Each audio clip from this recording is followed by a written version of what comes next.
உங்களுக்கான இன்றைய பிரபஞ்ச வார்த்தை. உங்கள் மீது நம்பிக்கை வையுங்கள்.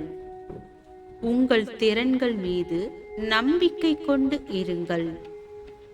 உங்கள் சொந்த ஆற்றல்களில் ஒரு பணிவான, அதே சமயம் நியாயமான, உறுதியான நம்பிக்கை உங்களுக்கு வேண்டும்.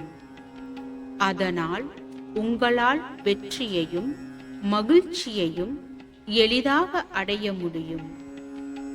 தன்னம்பிக்கை மனப்போக்கு சுய உணர்தலுக்கும் வெற்றிகரமான சாதனைக்கும் உங்களை இட்டுச் செல்லும். நீங்கள் உங்கள் மீது நம்பிக்கை கொண்டு உங்கள் கையில் இருக்கும் சக்திகளை விடுவிப்பதற்கு நேர்மறையான சிந்தனை மிக அவசியம். வாழ்க வளமுடன்.